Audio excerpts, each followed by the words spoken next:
Hello, what's up guys? Welcome back to Kita United. Aku Syahid dan hari ini kita akan cerita lagi sekali perkara-perkara yang berkaitan dengan Man United yang boleh dikatakan tular sejak kebelakangan ni lah. So, ada beberapa berita yang aku dapat berkaitan dengan orang kata keadaan semasa dressing room Man United buat masa ni. Ada yang mengatakan bahawa terdapat staff-staff di Man United merasakan situasi dekat Man United sekarang adalah sangat toksik, dan ada juga yang mengatakan yang Erik ten Hag sekarang dah tak mampu nak marah ataupun memberikan kata-kata yang boleh dikatakan keras untuk membangkitkan moral pemain-pemain dia. So ini adalah satu lagi berita yang agak menarik untuk kita kupas kejap lagi.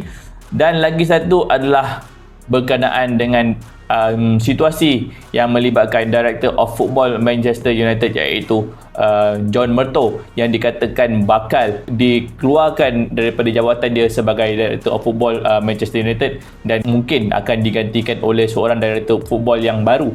So itu kita akan berbincang sekejap lagi. Jadi sebelum kita bermula, aku nak jemput korang untuk join grup Telegram Kita United. Link dia ada dalam description box, yang mana dekat grup tersebut kita akan berbincang setiap hari ataupun kita akan share berita setiap hari berkaitan dengan Manchester United, selain daripada aku menggunakan platform YouTube aku ni untuk share dengan korang berita-berita berkaitan dengan Manchester United. Alright, so mana-mana yang nak join boleh klik dekat dalam description box, dia punya link ke grup tersebut. Okay, let's get to it. Okay, yang pertama berita yang aku nak share dengan korang adalah keadaan dressing room Manchester United sekarang.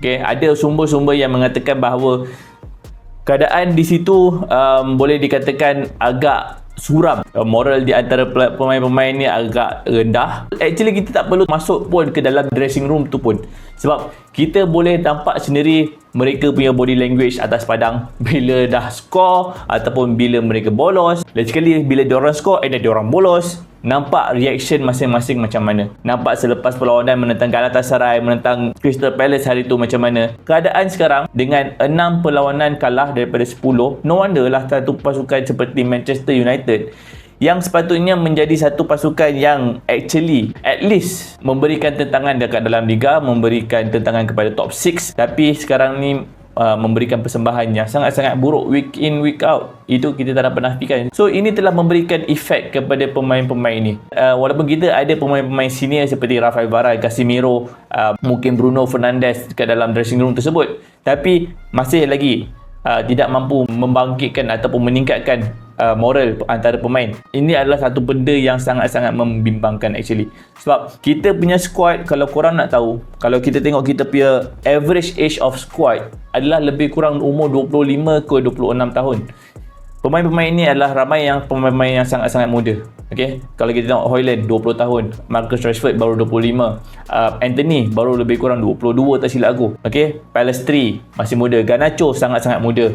Kita punya backline yang paling tua is Rafael Varane, Harry Maguire dan juga Johnny Evans. Yang mana Evans dengan Maguire bukanlah kita punya starting centre back sekarang ni. Jadi ramai pemain kat dalam squad ni adalah pemain-pemain muda. Jadi bila pemain-pemain muda ni, emosi diorang a bit fragile. Bila every week kau kalah, memang akan secepat koyak punya, confirm cepat koyak. Tapi jika these senior players tak membimbing ataupun tak support young players, lama-lama diorang akan koyak macam tu, and then susahlah untuk meningkatkan lagi diorang punya moral. Apa kesan dia kepada Erik ten Hag? Yang aku baca sekarang ni adalah Erik ten Hag terpaksa mengambil langkah yang lebih lembut untuk menyelamatkan Manchester United, dengan cara membelai, dengan cara memberikan kata-kata semangat yang lebih kasih sayang, lebih kurang macam tu lah aku nak explain dengan korang. Dan dia tak boleh lagi menggunakan kata-kata, mungkin korang boleh ambil Audrey Walter punya quote, weak kan, lemah. Dah tak boleh dah nak buat macam tu, sebab player-player ni dah koyak habis dah. Dan dia agak ragu-ragu untuk menunjukkan perasaan marah dia. Bagi tahu, manager seperti Erik ten Hag yang menang piala dekat Belanda tahu macam mana untuk membina satu pasukan juara. Pastinya akan ada satu masa yang dia tahu bila dia nak switch on dia punya mood marah dan ataupun nak switch on dia punya mood santai. Tapi sekarang ni Erik ten Hag dah tak ada option tu dah. Dan ia adalah satu benda yang sangat-sangat menyedihkan bila Man United terpaksa sampai ke fasa tersebut. Okay, kita tahu masa zaman Alex dulu memang dia akan sangat-sangat strict. Masa zaman Van Gaal pun sama, akan sangat-sangat strict. Masa zaman Mourinho pun sama, sangat-sangat strict, sangat-sangat demanding. Cuma masa zaman Ole je yang pemain-pemain ni dapat merasakan satu situasi yang lebih santai, yang lebih banyak senyum, tak banyak serius. Dan ini mungkin telah memberikan kesan kepada Erik ten Hag punya kerja. Sebab pemain-pemain ni dah biasa berlembut. Pemain-pemain ni dibayar mahal guys. Average lebih kurang 200,000 seminggu. Kita tengok Brighton, kurang daripada 100,000 seminggu. Pasukan-pasukan lain, mungkin Tottenham sekalipun average around 100,000 seminggu je. Even Liverpool pun sama, lebih kurang 100 ke 150 seminggu je. Tak ramai pemain-pemain yang dibayar dengan gaji yang gila-gila macam Manchester United. Tapi apa yang kita dapat is pemain-pemain yang boleh katakan mentally lembik. Aku tak naklah pinpoint mana-mana pemain, tapi inilah yang ditunjukkan atas padang dan telah direport oleh pihak media. So aku harap Erik ten Hag berjayalah dengan method dia. Sebab pemain-pemain ni sepatutnya disedarkan dengan mereka dibayar dengan gaji yang mahal. So mereka sepatutnya perform atas padang. So itu berkaitan dengan moral ataupun keadaan dressing room Manchester United. Dan lagi satu adalah berkaitan dengan staff-staff di dalam Manchester United. Ini mungkin termasuk daripada hierarki atas sampailah ke bawah, yang mana ada mengatakan bahawa keadaan di Manchester United adalah sangat-sangat toksik. Alright, ini aku akan salahkan daripada owners sendiri, sebab owners sendiri pun memang toksik. So bila kau dapat owners yang toksik, ada yang bukan fans Man United kata Glazers dah banyak bagi duit. Mana ada Glazers bagi duit guys? Tak ada bagi duit. Itu semua duit Manchester United. Tapi bila kau dapat owners yang tak kisah pasal club, okay, tahu nak kau untung, training ground tak develop, stadium bocor, keadaan management yang sangat-sangat teruk. Ini kita tak boleh salahkan pemain-pemain. Ini adalah culture yang dibawa oleh this American owners. Diorang ni businessman yang memang nak duit, yang memang bukan passion dia untuk bola sepak. Kita tak nampak macam PSG punya owners. Kita tak nampak macam Man City punya owners yang memang bagi duit untuk membangunkan bola sepak dekat klub diorang masing-masing. Macam owners Man City, laburkan 1 bilion duit dia untuk Man City. Glazers tak. Glazers setiap tahun nak pastikan Man United ada keuntungan supaya diorang boleh bawa keluar dividen. Itu yang korang kena faham. Okay? Ini yang terjadi dekat Manchester United. Maybe lah korang kata dia tak akan efek kepada performance. Tak, dia akan efek sebab facility training semua akan memberikan efek kepada players punya performance masa atas padang. Even Cristiano Ronaldo pun sebelum ni kata, sebelum dia berpindah daripada Manchester United sampailah dia balik ke Manchester United, segala-galanya sama. Dia pindah bila guys? Ronaldo pindah keluar ke Real Madrid pada 2009. Pada 2022 dia masuk. Dia kata benda yang sama tak berubah. Daripada facility, daripada keadaan kafe, semua tak berubah. Boleh dikatakan segala-gala benda lah tak pernah berubah. Tak berubah langsung. Tak ada development. So macam mana pemain-pemain ni nak develop selagi kita menggunakan teknologi lama? So itulah yang secara tak langsung akan memberi efek kepada performance player. Ada yang kata Glazers bawa masuk sponsor. Yes, memang Glazers bawa masuk sponsor, tapi bawa masuk sponsor tak bermakna ia adalah satu benda yang bagus. Sebab bawa masuk sponsor, bawa masuk duit. Betul, bawa masuk duit. Duit siapa? Duit sponsors. Duit sponsor tu dia akan memberikan apa? Perbelanjaan kepada klub dan juga keuntungan kepada owners. Keuntungan kepada owners. Jadi owners tak keluar duit. Owners tak kisah pasal klub. So itu masalah dia. Kita nak owners yang kisah pasal klub, yang really nak klub ni maju. So bila owners tak kisah pasal klub, segala-gala benda yang bukan berkaitan dengan team. Okay, korang kena pisahkan klub dengan team. Team ni di bawah manager, tapi klub ni di bawah owners. Kalau owners ni tak kisah pasal klub, memang tak akan ada perubahan, tak akan ada development, tak akan ada perubahan dalam staff-staff atasan seperti CEO. Orang-orang ni akan dipilih oleh owners. Sebab dekat Manchester United, dia tak banyak hierarki sangat. Dia ada owners, dia ada CEO sekarang ni, director of football dengan manager. Directly macam tu lah lebih kurang. Tapi siapa yang pilih CEO dengan director of football? Siapa yang akan meluluskan perbelanjaan? So, selagi owners ni tak berubah, selagi itulah managers akan terpaksa menerima efek daripada CEO yang tak kompeten, daripada director of football yang tak kompeten, dan ini secara tak langsung akan efek kepada tim juga. Sebab mereka ni akan merancang ataupun memberikan hala tuju mana kelab nak pergi, dan Erik ten Hag perlu membawa tim dan disupport dengan facility ni untuk bawa kelab ke mana yang dia nak pergi. So toxic ni datang daripada atas sampai ke tengah dan efek sampai ke bawah.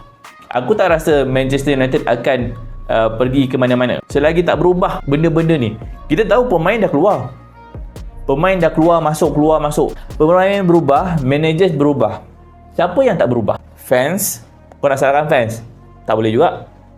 Okay, sebab fans tak terlibat secara langsung dalam management team. Tak terlibat secara langsung dalam cara klub diuruskan. Siapa yang tak berubah lagi? Director of Football dengan CEO. CEO last sekali keluar masa selepas Ed Woodward keluar. Ed Woodward pun berada dekat Manchester United dengan satu tempoh yang lama. Memang dah dipaksa keluar dah. Daripada zaman Van Gaal lagi dah dipaksa keluar. Tapi tak keluar-keluar juga. Diorang ni siapa? Ed Woodward adalah seorang banker lebih kurang, tak silap aku. Arnold pun sama juga. Pengalaman dia adalah lebih kurang dalam finance. Jadi, mereka ni bukan orang bola sepak. Tugas mereka adalah nak bawa keuntungan kepada klub. Dan kita tahu sepatutnya bola sepak bukan tempat untuk mencari keuntungan. Kita tak payah pergi jauh lah. Tengok kat Johor je lah. JDT. TMJ sendiri cakap dia punya modal dia tak balik lagi. Sebab klub bola sepak bukan untuk kau jana duit. Tapi bila orang-orang seperti John Murtough, Richard Arnold, seperti The Glazers menjadikan Manchester United ni sebagai tempat untuk jana duit, jadi klub tu dijadikan satu mesin ATM. Mereka nak Manchester United jana duit. Dan satu cara untuk jana duit adalah lebih banyak sponsor, kurangkan perbelanjaan. Itu je. Simple. Kita dalam daily life pun sama juga. Kau nak jana duit macam mana? Kau lebih banyakkan income masuk, kau kurangkan pembelanjaan. Benda ni kalau kau tengok secara detail, Man United bawa duit mengikut apa? Sponsor dan juga tiket yang fans bayar daripada season holders yang kebanyakannya. Jadi ini adalah income untuk Manchester United. Sebab kita tahu penjualan pemain tak menjana income. Kita jual pemain-pemain kita sejak Ferguson belah, tak ada pun nilai yang sangat-sangat besar. Paling besar pun yang tak silap aku adalah kita jual balik Angel Di Maria dengan nilai sekitar 42 juta. Itu yang paling besar, tak silap aku. Kalau ada yang lebih besar, korang beritahu. Tapi tak silap aku, itu yang paling besar lah. Itu pun kita rugi selepas kita pakai setahun. Fred jual berapa je? Kita jual Alex Telles dengan harga 4 juta. Kita nak jual Maguire 30 juta hari tu, Maguire tak nak keluar. Duit yang masuk ni bukan melalui pemain, perbelanjaan pula. Yes, memang ada duit banyak keluar, tapi pembelanjaan apa yang dikeluarkan? Beli pemain. Jadi duit beli pemain ni daripada siapa? Daripada duit beli tiket dan juga duit sponsor. Jadi facility, stadium, nak pakai duit siapa? Kita tahu. Kita tengok Man City, owners keluarkan duit sendiri untuk extend stadium, untuk bina facility, bina community. Mereka keluarkan duit dia untuk membangunkan bola sepak.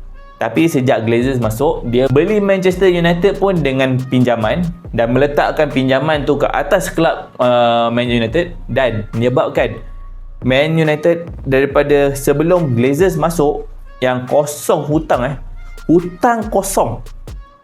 Benda dah ada, hutang kosong. Glazers masuk, hutang pump. Sekarang dah berapa bilion dah hutang. So inilah sebabnya fans United nak Glazers ni keluar. Sebab dia tak menyumbang apa-apa pun terhadap Man United. Korang nampak Man United berbelanja gila-gila, dah 1 bilion berbelanja. Tapi duit tu daripada mana? Man United adalah klub yang paling banyak terima sponsor, guys. Dengan Adidas saja 90 juta satu season. Adidas paling tinggi. Owners tak keluar duit. Itu toxic owners yang efek kepada klub, efek kepada staff dan secara tak langsung efek kepada pemain. Dan bila pemain ni dah jadi toxic, efek kepada performance. Itu je dia punya chain dia. Kalau korang tengok betul-betul, kalau korang tengok secara kasar, memang korang kata apa efek owners kepada performance? Tak ada efek. Ada. Okay. So kalau korang tengok betul-betul dia punya perjalanan dia, memang akan ada efek secara tak langsung. So itulah berkaitan dengan toxicity dekat Manchester United. Dan yang terakhir berkaitan dengan John Murtough tadilah, yang aku cerita dengan korang tadi, yang ada ura-ura mengatakan bahawa John Murtough, iaitu Director of Football Manchester United sekarang, bakal disingkirkan daripada position dia. Okey, kita tengok siapa John Murtough ni. John Murtough ni dia mulakan dia punya career dia staff academy dekat Everton. Itu permulaan dia. Okey, selepas tu dia jadi head of academy coaching dekat Fulham dan dia masuk menjadi performance manager dekat Coventry. Waktu tu Coventry pun aku rasa bukannya klub dekat Premier League. Dan lepas tu dia masuk balik ke Everton untuk menjadi Director of Development. And then Man United ambil dia sebagai Academy Manager, Director of Development dekat Manchester United pada 2016 ke 2021. Lepas tu Strategic Advisor untuk wanita dan sekarang menjadi Director of Football. Adakah dia bekas pemain? Adakah dia bekas manager? Dia cuma bermula sebagai staff academy saja. Role yang sangat-sangat kecil. And then end up menjadi Director of Football. Dan aku tak nampak apa yang dia bawa kepada Manchester United dan apa yang dia bawa sepanjang kerjaya dia dekat Everton. Dia menjadi Director of Development. Apa yang Everton dapat develop sepanjang dia berada dekat situ? Nothing special actually. Okay, apa achievement Everton pada waktu ketika itu? Jadi satu persoalan aku, sesuai ke John Murtough ni diberikan tugas yang sebesar Director of Football dekat Manchester United, sebagai kelab yang memang perlukan seorang Director of Football yang tahu macam mana nak merancang hala tuju kelab ni. Sebab tugas dia bukan saja untuk menjaga manager, untuk skuad utama, skuad akademi, wanita. Jadi tugas dia sangat besar. Dan John Murtough ni tak ada apa-apa pencapaian yang boleh dikatakan yang signifikan sepanjang kerjaya dia. Okey, dan ada ura-ura yang mengatakan bahawa staff dekat kelab-kelab lain, bukan dekat dalam Manchester United tau, tapi daripada kelab-kelab luar yang merasakan John Murtough ni tak sesuai pun untuk menggalas tugas sebagai Director of Football dekat Manchester United. Bukan aku yang cakap. Okey, korang boleh kata aku ni sembang lah, tapi masalahnya bukan aku yang cakap. Official ataupun staff yang satu pangkat dengan dia atau lebih kurang satu circle dengan dia dekat kelab-kelab lain merasakan begitu. So, bukan aku yang cakap. Kan, aku cuma sampaikan dekat korang yang apa yang aku baca. Dan jika benda ni betul, memang betul lah. Kan? And then ada yang mengatakan Manchester United nak bawa masuk Atletico Madrid punya sporting director, iaitu Andrea Berta. Tottenham dan juga PSG juga sedang berebut untuk cuba mendapatkan Andrea Berta. Okay, ini aku ambil daripada portal Independent. Man United and Tottenham eye move for Atletico Madrid's transfer guru. Okay, kita tengok Andrea Berta punya CV. Dia merupakan sporting director untuk AC Capanendolo dekat Itali. Lepas tu dia menyertai Parma untuk role yang sama sebagai sporting director. Jadi role yang sama tapi kelab berbeza, dan juga dia upgrade kelab. Jadi masuk kepada kelab yang lebih besar, challenge yang sedikit besar berbanding dengan kelab sebelumnya. Tapi tugas dia masih lagi sama. Jadi dia ada pengalaman. Lepas tu dia berpindah kepada Genoa. Sama juga kelab di Serie A dengan tugas yang sama sebagai sporting director. Lepas tu barulah dia berpindah kepada Atletico Madrid untuk menjadi technical director, dan barulah dia ambil tugas sebagai sporting director selepas itu. Jadi dia secara tak langsung dia terlibat dengan semua proses apa yang perlu dilakukan oleh seorang sporting director ataupun director of football, daripada kelab yang kecil kepada kelab yang besar. Semua benda dia dah lalu. Semasa dia dekat Atletico Madrid, dia juga yang antara bertanggungjawab untuk membawa masuk Morata, membeli pemain seperti Joao Felix, membeli pemain seperti Griezmann, dan korang boleh list berapa ramai pemain-pemain yang memang hebat dekat Atletico Madrid, dan macam mana prestasi Atletico Madrid dekat dalam La Liga sehingga boleh menewaskan Real Madrid dan Barcelona untuk menjadi juara La Liga. So this is the people yang Manchester United sepatutnya ambil, orang yang memang berpengalaman dalam melakukan tugas dia. So jauh beza antara Berta dengan Murtough. Aku harap benda ni menjadi kenyataan dan secara tak langsung mungkin dapat merubah sedikit lanskap kelab Manchester United. So itulah dia untuk kali ini. So apa pendapat korang? Korang boleh komen dekat bawah apa-apa input yang mungkin korang nak tambah. Dan thank you for watching and I'll see you in the next one. Jangan lupa untuk subscribe. Bye bye.